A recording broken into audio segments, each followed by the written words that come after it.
Welcome to our channel news update channel.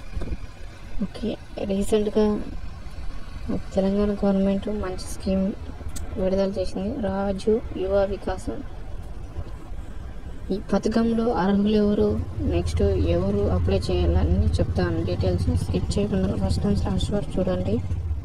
First point, 5 ఏళ్ళలో ఒక్కొక్క కుటుంబానికి ఒకసారి మాత్రమే ఇస్తాడంట. నెక్స్ట్, కుటుంబం ఆదాయం అంటే పట్టణాల్లో పట్టణాల్లో అయితే 2 లక్షలు, పల్లెటూరులో 1.5 లక్షలు ఉండాలి. రేషన్ కార్డు లేకపోయినా ఇన్కమ్ సర్టిఫికేట్ ఉంటే చాలా బెనిఫిట్ ఇది. ఈ ఆప్షన్ మహిళలకంటూ ఒంటరి వితంతు మహిళలు ఉంటారు కదా, వాళ్ళకి 24% అంట, దివాళికి 5% ఉంటుందంట. నెక్స్ట్, అమరవీరుల కుటుంబాలు మరి స్కిల్ ఉన్న వారికి ప్రాధాన్యత. అదే కుటుంబంలో ఉంటారు కదా వీళ్ళు, జవాన్ వాళ్ళ పిల్లలు, వాళ్ళకి స్కిల్ ఉన్న వాళ్ళకి ప్రాధాన్యత ఇస్తాడంట. నెక్స్ట్, ఆన్లైన్లో ఎలా దరఖాస్తు చేసుకోవాలో చెప్తాను.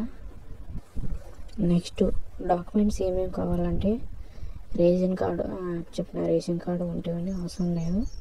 ఇన్కమ్ సర్టిఫికేట్ ఖచ్చితంగా ఉండాలి.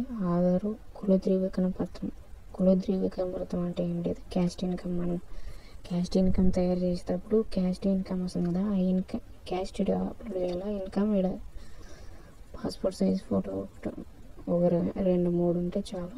మినిమం ఒక 2 తీసుకోండి, 2 ఉండాలి. ట్రాన్స్పోర్ట్ వెహికల్స్ అప్లై చేస్తే డ్రైవింగ్ లైసెన్స్, అగ్రికల్చర్ యూనిట్కి అప్లై చేస్తే పట్టాదారు పాస్బుక్, దివ్యాంగ అయితే సదాంశం. అదే డిఫరెంట్ వాటికి అప్లై చేసి, ఇప్పుడు ట్రాన్స్పోర్ట్ వెహికల్స్కి అప్లై చేసినారనుకో డ్రైవింగ్ లైసెన్స్ కంపల్సరీ ఉండాలా.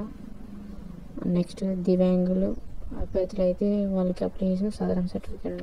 ఆన్లైన్లో అప్లికేషన్ పూర్తయ్యాక దానిని డౌన్లోడ్ చేసి ఎంపీడీఓ లేదా మున్సిపల్ జోనల్ కమిషనర్ ఆఫీస్లో సమర్పించాలి. ఈ వీడియో డిస్క్రిప్షన్ కింద ఎలా అప్లై చేసుకోవాలో లింక్ ఇస్తాను.